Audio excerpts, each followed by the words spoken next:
The objective of this lesson is to be able to explain fraction equivalence using a strip diagram and the number line and relate that to the use of multiplication and division. Before we begin, there are some terms that we will need to know: fraction, numerator, denominator, and strip diagram.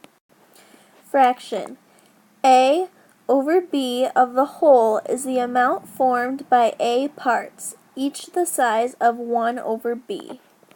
Numerator, the top number in a fraction which shows how many equal parts are to be counted. Denominator, the top number in a fraction which shows into how many equal parts the whole is divided by.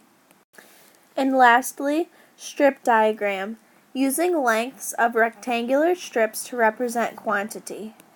So here we have a strip diagram, and the whole represents 4 equal 1/4 pieces.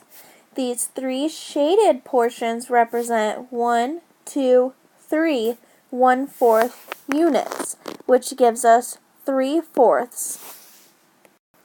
Now here we have that same strip diagram with the 3 1/4 units shaded in, but we are going to look at it in comparison to a number line.